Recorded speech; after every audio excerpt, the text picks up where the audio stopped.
तो कैसे हैं मेरे प्यारे दोस्तों? तो कैसे हैं आप लोग? उम्मीद है आप लोग बहुत अच्छे होंगे। तो आज हम क्या करने वाले हैं, पिछली बार हमने जर्नल एंट्रीज की थी, आपको याद ही होगा, ठीक है ना। आप लोगों ने कमेंट बॉक्स में जरूर लिखिएगा कैसा लगा था वो वीडियो मेरा।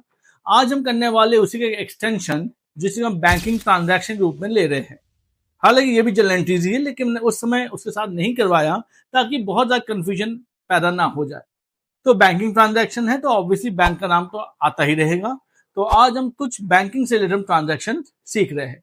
फॉर्मूला हमारा वही है, एसेट्स और एक्सपेंस में प्लस होगा तो डेबिट, माइनस होगा तो क्रेडिट, जबकि लायबिलिटी और इनकम में प्लस होगा तो क्रेडिट और माइनस होगा तो डेबिट। हम इसी फॉर्मूले पे ही काम करेंगे, कुछ फॉर्मूले में कोई चेंजेस नहीं आ रहे, ठीक है ना। तो लेट्स स्टार्ट। देखिए, मैं यहाँ 6-7 में जनरलिस्ट बता रहा हूं, आप ध्यान से देखेंगे, उसका लॉजिक को समझते हम लोग।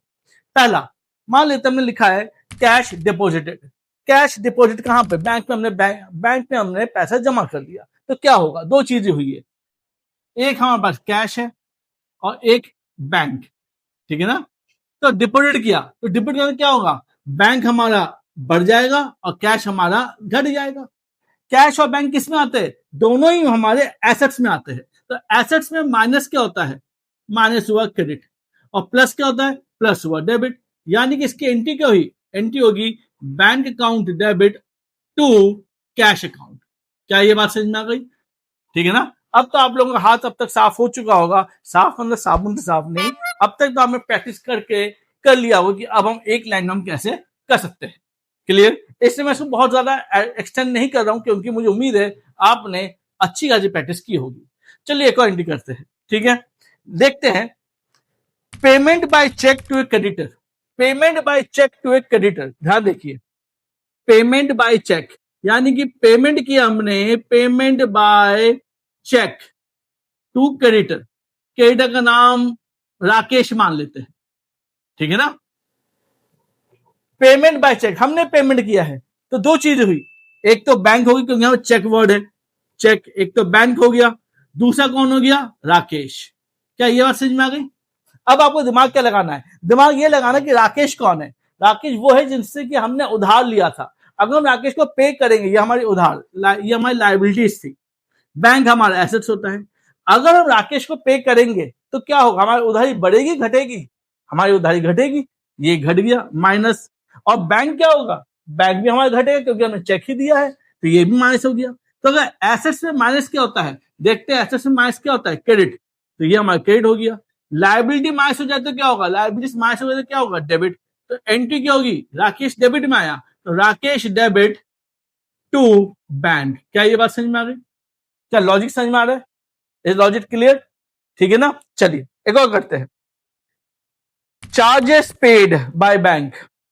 चार्जेस पेड या चार्ज बाय बैंक, ठीक है, चार्ज बाय बैंक, बैंक ने चार्ज कर लिया, बैंक ने चार्ज कर लिया, बैंक ने चार्ज किया, यानी आप समझिए यहां मैंने लिख दिया bank charges, bank charges, bank ने चार्ज किया। तो बैंक का फोन करेगा, अरे अरे शुभ्र जी आपके अकाउंट में पैसे ले रहे, अरे बस कोई फोन नहीं करने वाले, वो तो केवल आपको एक एसएमएस भेज देंगे कि भाई पैसा कट गया। तो बैंक ने चार्ज कर लिया, तो चार्ज कहां से करेंगे? मेरे अकाउंट से निकालेंगे पैसा, यही तो होगा। तो फिर मेरे अकाउंट का मतलब दो चीजें हो गई, एक बैंक हो गया जो मेरा अकाउंट है, और दूसरा हो गया बैंक चार्ज, बैंक चार्ज। तो यानी मेरा अकाउंट ये एसेट से मेरा, और बैंक चार्ज क्या है? बैंक अगर मुझे चार्ज करेगा तो मेरे लिए तो एक्सपेंस हो गया ये। तो मेरा एसेट क्या हो गया? कम माइनस, क्योंकि मेरे बैंक से पैसे चले गए, और चार्जेस के लिए मेरे लिए खर्चे हैं, तो मेरे खर्चे क्या हो गए? मेरे खर्चे बढ़ गए। तो यानी कि अगर एसेट्स कम हो जाए माइनस, तो एसेट्स में माइनस क्या होता है? क्रेडिट। यहां क्रेडिट लिख दिया मैंने, और एक्सपेंस प्लस हो तो क्या होगा? एक्सपेंस ही रहा। तो ये दोनों ही एसेट एक्सपेंस दोनों का रूल सेम है। तो यानी कि ये अगर प्लस हो गया तो क्या होगा? डेबिट होगा। तो यानी कि एंट्री क्या हुई? Bank charges account debit, bank charges account debit to bank account. क्या ये बात समझ में आ गई? बैंक ने चार्ज कर लिया। कोई डाउट है तो आप जरूर बताइए, ठीक है ना। दो तीन एंट्री और कर लेते हैं ध्यान से। Next entry, check received from A debtor. Check received from debtor and not deposited in bank. देखिए क्या बात कही मैंने, check received from debtor. Debtor कौन होते हैं? जिनको हमने सामान उधार में बेचा होगा, हमने सामान उधार में बेचा होगा, उन्होंने कहा मैं बाद में पैसे दूंगा, पैसे दिए नहीं, उन्हें चेक दे दिया, लेकिन हमने भी उसको उस दिन बैंक में जमा नहीं किया जिस दिन मिला। तो मान लेते हैं मिस्टर अंकुर है, अंकुर, उनको हमने सामान उधार में बेचा था और उसने मुझे अब चेक दिया जिसे मैंने जमा नहीं किया। बहुत इंपॉर्टेंट, चेक को जमा नहीं किया। अच्छा, अब लॉजिक को समझते, लॉजिक को समझते। पहले लॉजिक, ये अंकुर कहां से बीच में आया? हमने कभी सामान बेचा होगा अंकुर को, तो जब हम सामान किसी को बेचते हैं तो वो हमारे लिए क्या होता है? हमारे लिए वो डेटर्स होता है, डेटर्स। याद आया? डेटर्स। इस डेटर का नाम क्या है? अंकुर। तो यानी कि जब हमने सामान को उधार बेचा था तो एक नए तरह का एसेट पैदा हुआ जिसका नाम डेटर था। तो ये पैदा हुआ। अब इसने पैसे दे दिए या फिर चेक दे दिया, चेक दे दिया, तो यानी क्या होगा? यानी कि दो चीजें हुई। एक तो ये बैंक मेरा बढ़ेगा और अंकुर जो है वो मेरा घट जाएगा। यही तो होगा, क्योंकि अंकुर ने तो पैसे दे दिए चेक के रूप में। क्लियर? अब ध्यान से, पर हमने चेक को जमा नहीं किया। ये फिल्म का अगला भाग है, हमने चेक को जमा नहीं किया। अच्छा, ये डेटर मेरा एसेट्स होता है, ये माइनस हो गया। तो एसेट्स अगर माइनस हो जाए तो क्या होगा? क्रेडिट, क्रेडिट कर दिया। बैंक मेरा प्लस है, एसेट्स यानी प्लस है तो क्या होगा? डेबिट, ये डेबिट। तो एंट्री बैंक टू अंकुर लिखना चाहिए पर लिखेंगे नहीं। क्यों नहीं लिखेंगे? क्योंकि हमने चेक को उस दिन जमा नहीं किया। तो अगर चेक को आप जमा नहीं करोगे, जिस दिन चेक मिलेगा, तो आप बैंक की जगह लिखोगे चेक इन हैंड। क्या लिखेंगे? Cheque in hand account debit to Ankur. क्या ये बात समझ में आ गई? यानी कि चेक इन हैंड पिक्चर में तभी आएगा जब हमें कोई चेक मिलेगा लेकिन हम उसको उस दिन बैंक में जमा नहीं करेंगे। तो हम करेंगे entry cheque in hand to Ankur. अगर हम बैंक में जमा कर दे तो यहां पर चेक इन हैंड की जगह आएगा बैंक। तो यानी कि जब भी कोई चेक आपको मिले तो आपको ध्यान रखना है चेक मिले, देने का नहीं, चेक मिला। तो चेक अगर मिलता है तो आपको क्या ध्यान रखना है? चेक को उसी दिन बैंक में जमा किया है या अगले दिन? अगर उसी दिन जमा किया है तो नाम यहां पर क्या लिखना है? बैंक। तो अगर अगले दिन जमा करोगे तो क्या नाम लिखना है? यानी अभी भी चेक आपके हाथों में है तो क्या आपके हाथों में है, चेक बाहर नहीं गया, तो cheque in hand, cheque in hand account debit to Ankur. क्या मेरी बात समझ में आ गई? कंफर्म? कोई डाउट है? नहीं? लास्ट निकल लेते हैं और खत्म करते हैं।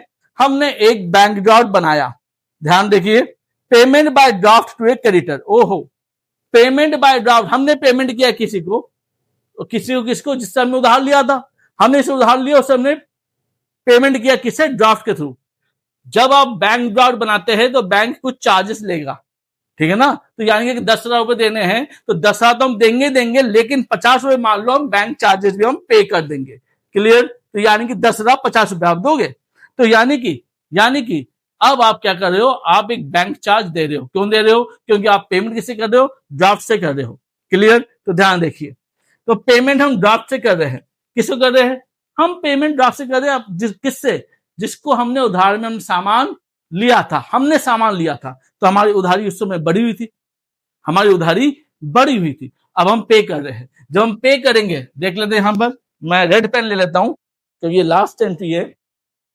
जब हम पे करेंगे तो हमारी लायबिलिटी क्या होगी? हमारी लायबिलिटी में यहां कर देता हूं, हमारी लायबिलिटी कम हो जाएगी माइनस, और हमारा बैंक भी कम हो जाएगा क्योंकि हम ड्राफ्ट पे कर रहे, ड्राफ्ट से पेमेंट कर रहे, ये भी कम हो जाएगा। लेकिन हमारा एक बैंक चार्ज वो बढ़ जाएगा, बैंक चार्ज बढ़ जाएगा। क्लियर? अब दिमाग लगाते, बैंक हमारा एसेट्स होता है और एसेट्स माइनस हो गया यानी कि ये क्रेडिट हो गया। लायबिलिटी मेरा माइनस हो गया, लायबिलिटी माइनस मतलब डेबिट हो गया। इसका कोई नाम होगा, मान लेते इसका नाम विकास है, जिससे हमने सामान उधार में लिया था। और ये बैंक चार्ज हमारे लिए खर्चा है क्योंकि मेरे जेब से तो जा रहा है, तो बैंक चार्ज एक्सपेंस है, एक्सपेंस प्लस मतलब डेबिट, तो ये डेबिट। यानी कि दो चीजें डेबिट में होगी और एक चीज क्रेडिट में होगी। क्या बात समझ में आ गई? तो Vikas debit, bank charge debit to bank. कोई डाउट? पक्की बात है? तो ये जो मैंने एंट्री बताई, इसकी आप रकम जैसे कि 10,000 रुपए लौटाने थे और 50 रुपए का बैंक चार्ज बना है, तो इसकी आप जल्दी एंट्री करके कमेंट बॉक्स में जरूर भेजेंगे। तो ये मोटा मोटा वो एंट्रीज मैंने बताई जिसमें कि आपको दिक्कत हो सकता है और एग्जाम के पॉइंट ऑफ व्यू से ये आएंगे।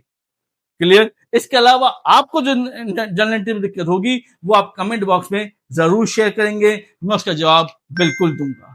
ठीक है, तो यहीं तक कि दोस्तों आज हम करते हैं, कोई भी डाउट हुआ तो शेयर करना मत भूलिएगा, मुझे बताना मत भूलिएगा। मैं हमेशा यहां पर हूं आपको आपके प्रॉब्लम से निकालने के लिए। ठीक है, thank you all, have a nice day.